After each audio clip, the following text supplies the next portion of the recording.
Memperingati Isra Mi'raj itu mengingatkan kita tentang keimanan.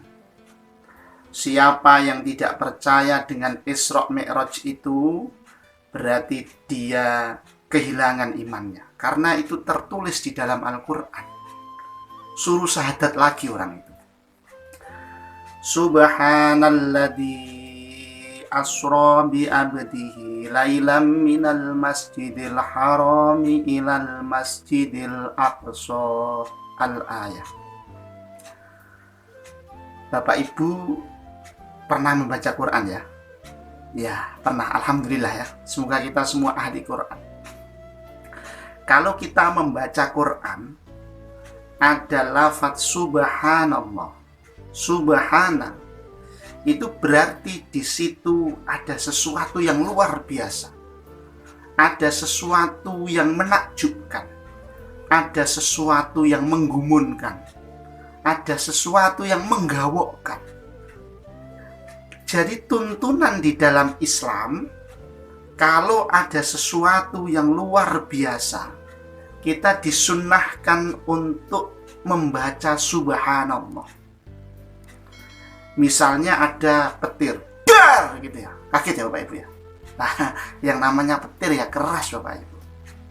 Kalau ada petir, kita disunnahkan membaca subhanallah.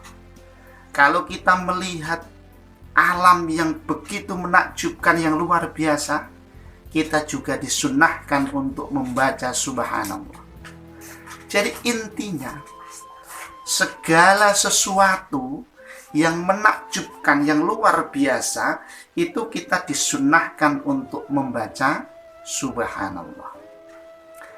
Di dalam ayat tersebut, Allah menggunakan lafaz asra, yang artinya diperjalankan.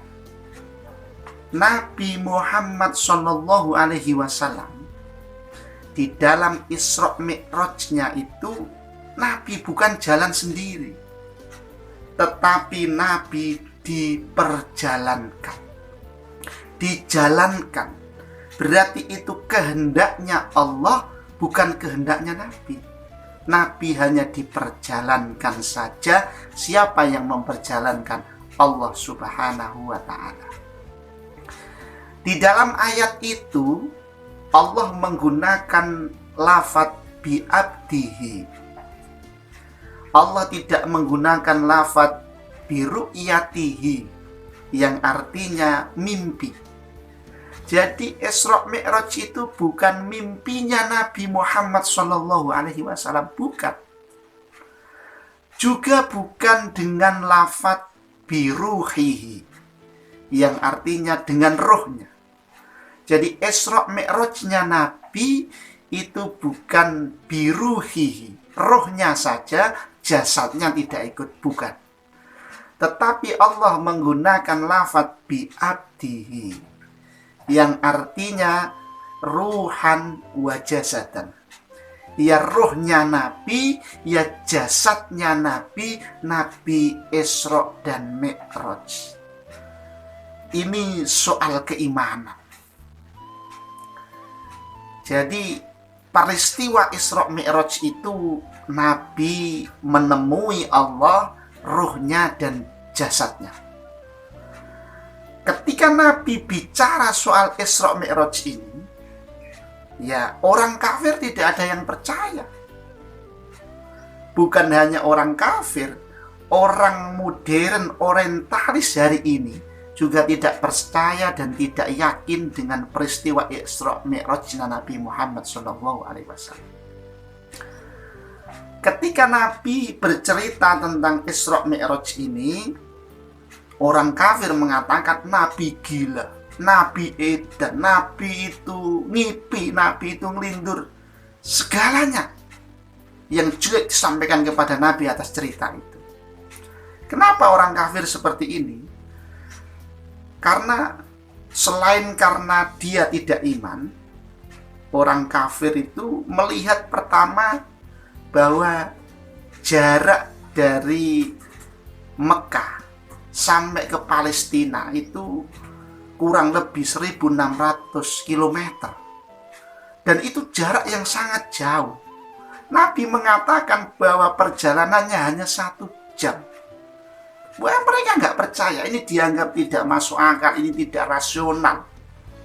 Kalau orang kita mengatakan, Muhammad itu prek, gitu ya, itu nggak percaya, karena memang tidak rasional di dalam alam pikir dia.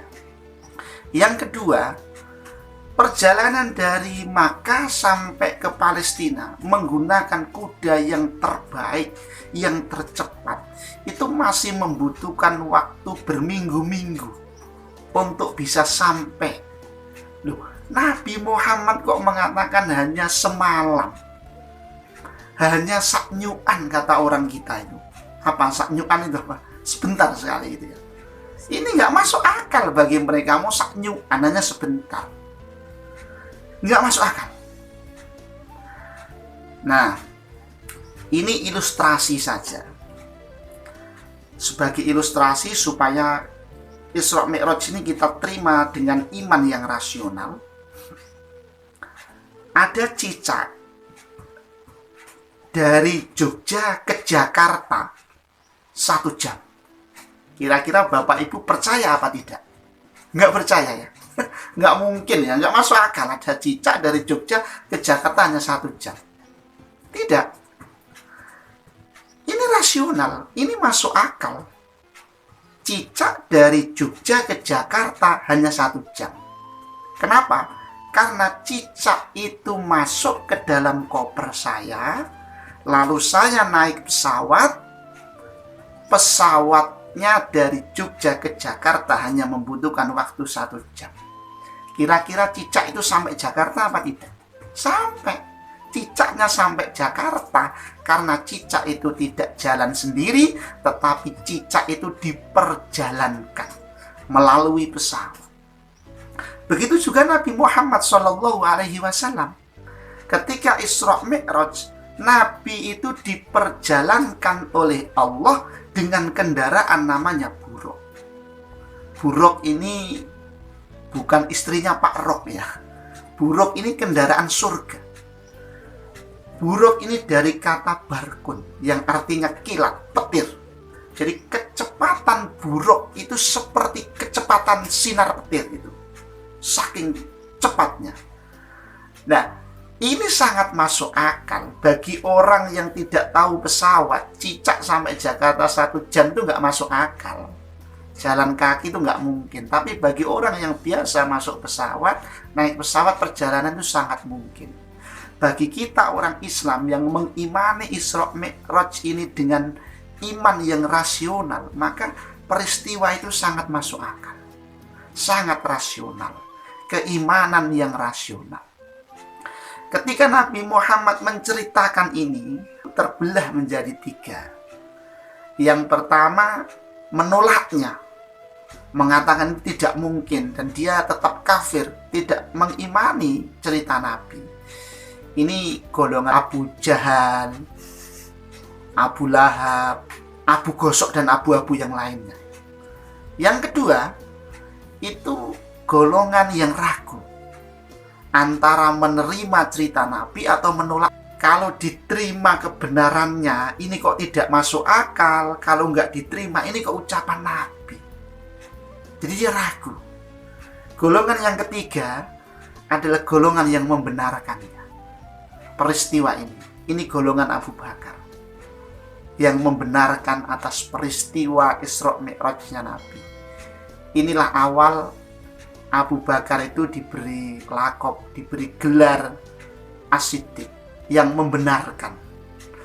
Semoga kita semua diberi kekuatan oleh Allah untuk senantiasa mengimani kebenaran Isra Mi'raj ini dengan keimanan yang rasional seperti imannya Abu Bakar kepada peristiwa Isra Mi'raj. Amin.